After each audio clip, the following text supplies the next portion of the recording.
Welcome back to the channel, everyone. Today, we're diving into one of the most extraordinary royal fashion power moves we've seen in years, one that has set the internet buzzing, stunned royal watchers, and quietly signalled a shift within the monarchy itself. So settle in, because this moment from the German state banquet is far more significant than glitter and diamonds alone. When it comes to state banquets, Catherine, the Princess of Wales, is famously reliable. Timeless gowns, impeccable styling, and a carefully curated rotation of familiar tiaras. It's a formula that works, and one she rarely strays from.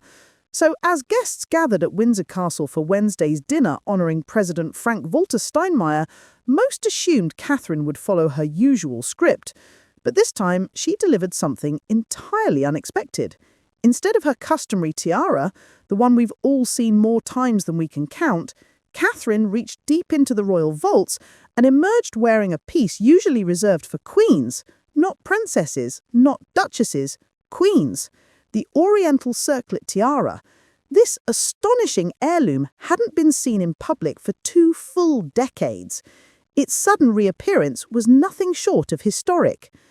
Many royal enthusiasts wondered whether Catherine intended a quiet homage to her late mentor, Queen Elizabeth II. Photographs shared by the German embassy showed the Queen during the last German state visit nearly 30 years ago, dressed in soft lavender blue. Catherine's own coat dress for the daytime engagements mirrored that same serene shade, reinforcing the idea of a loving nod to the late monarch. The Oriental Circlet story is a dramatic one, stretching from the Victorian era to today.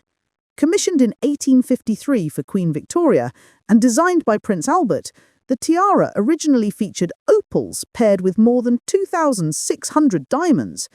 It was a shimmering masterpiece rooted in mid-19th century fascination with Indian design. After Victoria's death, the tiara cycled through royal hands, disappearing for decades until the Queen Mother revived it in 1936. She adored it and wore it frequently, cementing it as one of her signature pieces. When the Queen Mother passed away in 2002, the tiara became the property of Queen Elizabeth II. But surprisingly, Elizabeth wore it publicly only once during a 2005 visit to Malta. After that, the circlet returned to the shadows, tucked away in some quiet corner of the palace vaults. Until now. Catherine's decision to wear this specific tiara is not simply a fashion statement. Royal symbolism is rarely accidental. And in this case, the symbolism is thunderously clear. It comes at a time when the monarchy is quietly but unmistakably entering a period of transition. King Charles continues his cancer treatment with no recent announcement about remission. Earlier this year, reports suggested that while he may live with the disease for years, it remains an ever-present reality. Alongside that, many insiders acknowledge what has long been whispered behind palace walls. Power and responsibility have already begun shifting towards William and Catherine. Last year, royal correspondents noted that Charles's cancer diagnosis fired the starting pistol on what courtiers refer to as the change of reign. Slowly, subtly, responsibilities have flowed toward the Prince and Princess of Wales. More engagements, more visibility, more influence. Whether the palace admits it publicly or not, everyone behind the scenes is preparing for what comes next. And in this context, Catherine wearing a tiara historically associated with queens becomes an unmistakable message.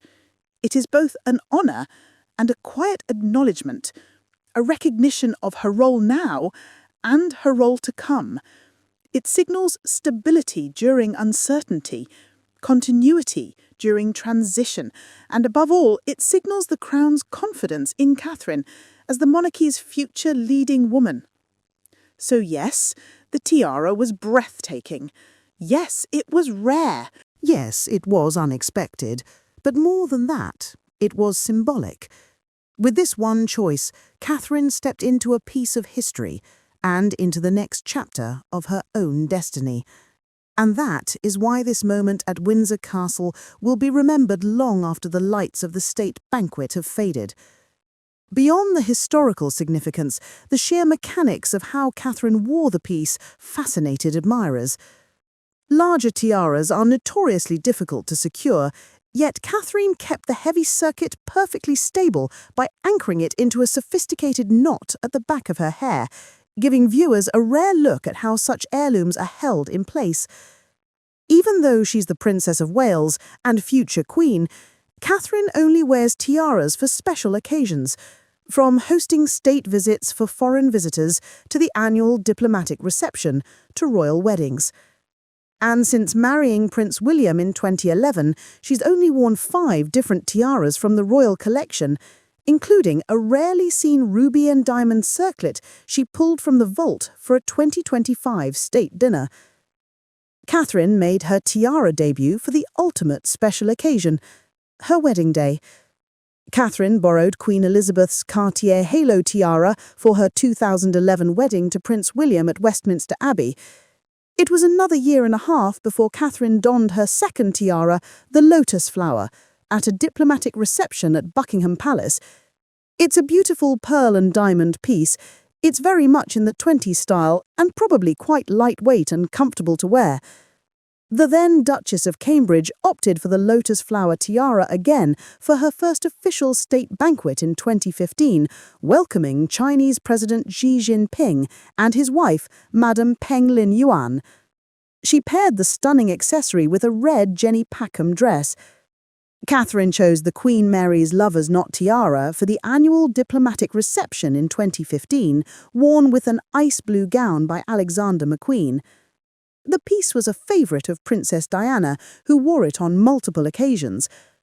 Catherine sported the Lover's Knot tiara again for the annual diplomatic reception at Buckingham Palace in 2016.